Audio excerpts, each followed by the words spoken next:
Big changes are on the way with the coldest air mass of the season coming up for this weekend into early next week. So let's expand the view this morning, take a look at the big picture and delve into the details.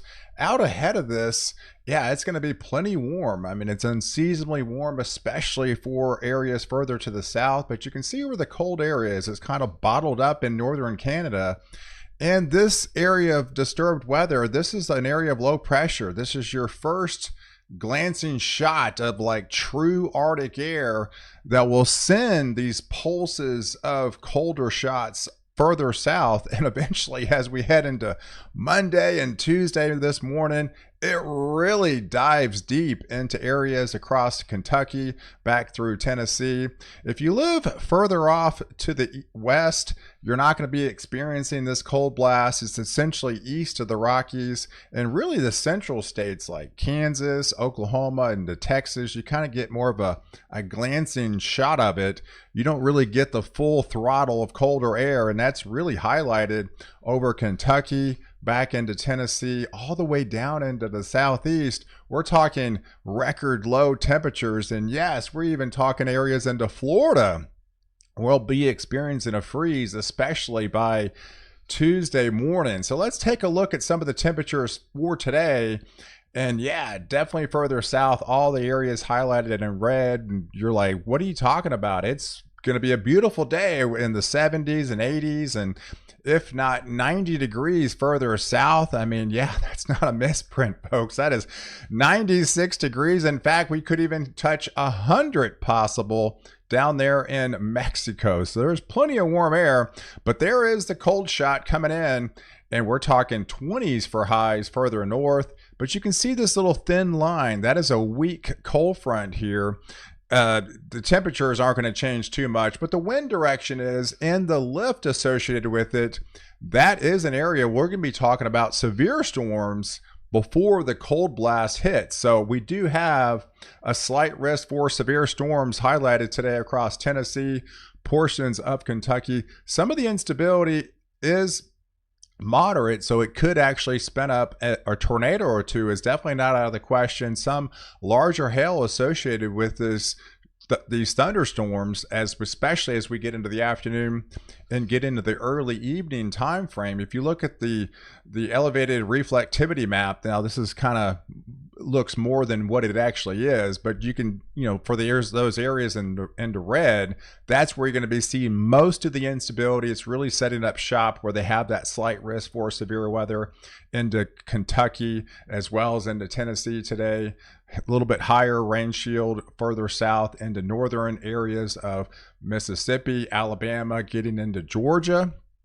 This is awaiting for that cold blast, which is further north. So it's not really until we get into tomorrow morning, going into Saturday morning, we'll have an area of low pressure diving southbound, and that'll have some lift with it. I mean, we're not talking like impressive snowfall totals, but these are some of your first flakes of the season on some of these areas with this first swath of snow. So you should be looking at least a dusting, maybe an inch or two with this snow that's going to be coming into the Dakotas, back through Iowa, and that will swing across into the Great Lakes, getting into the Ohio Valley and swing over the next 24, 48 into 60 hours, really between now and the middle of the day on Sunday.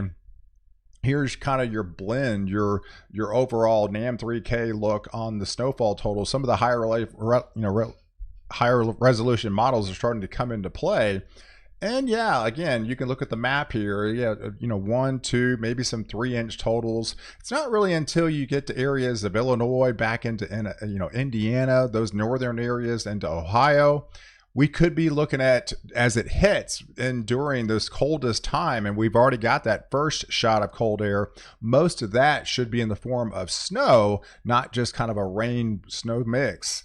But some of those totals can add up to over 4 inches in some of these areas, especially when the low pressure swings across on the backside and you start taking in some more of that lake effect snow, which is expected. But you're going to start to feel the chill, especially as into Sunday morning.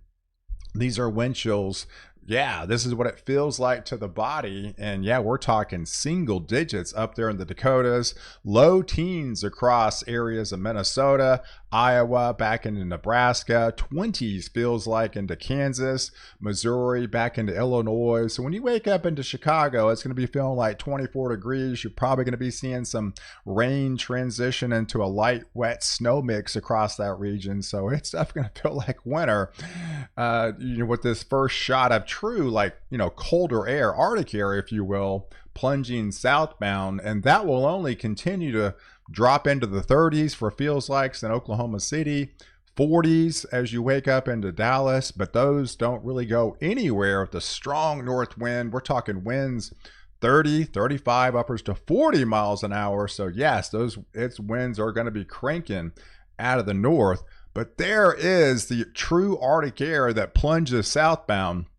This is what often was referred to as the polar vortex, because you're basically taking a piece of the polar regions and dumping it southbound into the lower 48.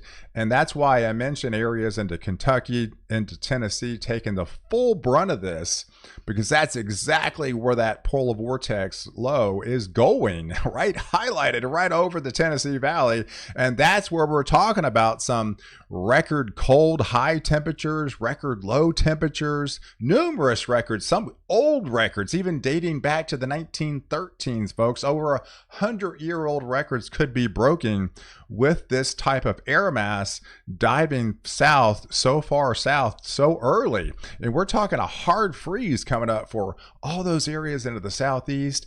Even down into Florida could be getting to freeze. So yeah, this is definitely a colder air mass for November standards. And let's talk about some of these forecasted low temperatures we're starting to look at.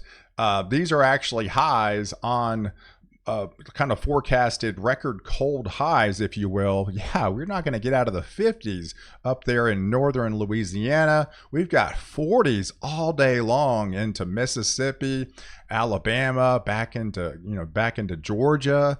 That is some cold stuff, even 55 for the panhandle of Florida.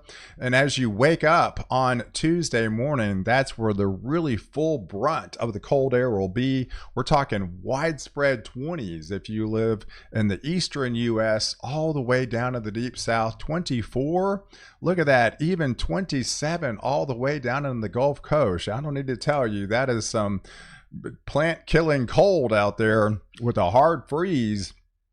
Drop into 30 into the Florida panhandle. So pretty impressive. In fact, you're looking at 23 record low temperatures forecasted right now by the National Weather Service with this system. And all those areas circled into Florida, yeah, it goes all the way into Florida for you. You're going to experience the cold even going into Wednesday. You'll be looking at temperatures 37 degrees there in Tampa. Yeah, that is definitely chilly for them.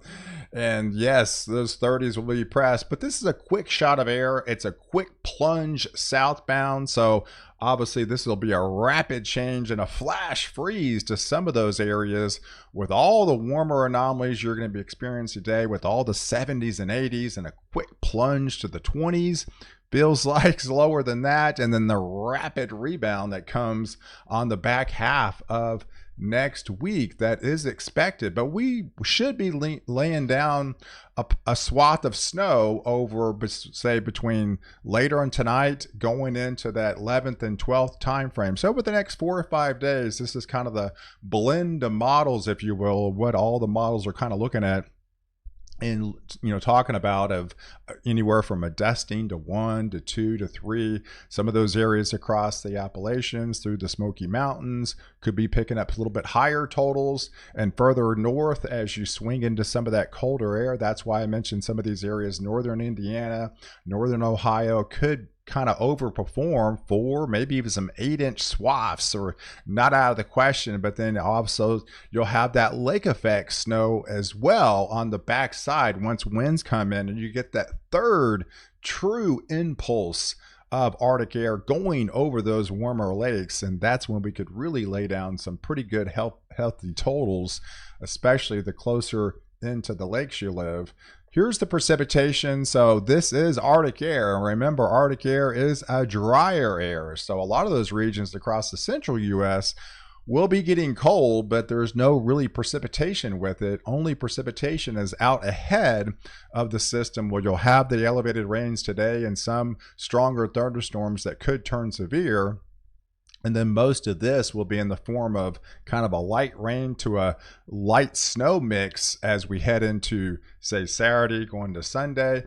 And then all eyes will trend out west once we get into the later half of next week, because we are looking at yet another system, especially as this cold air starts to lift out and retreat and slingshot back up into the Arctic. And that will be replaced by all those warmer anomalies hanging out west right now will be allowed to move back into the central U.S. So it's a rapid warm up for those areas across the south. And most of the central U.S., you'll be back into the 70s, if not 80s, by the time we turn into Thursday, going into Friday. And then we'll be watching the Pineapple Express start to unfold. And this time, we'll be looking at some heavier rains further south. So not just the northern interior of Washington and Oregon and Northern California. We'll be talking central and Southern California, getting into the Southwest by the time we head into Friday of next week, going into the weekend, because right now the Climate Prediction Center is highlighted and favoring that Pineapple Express event that we'll be looking at as we head into Friday, Saturday, and Sunday. We could be looking at some heavier rains, even some flooding concerns for much of California, Nevada, into the Pacific Northwest.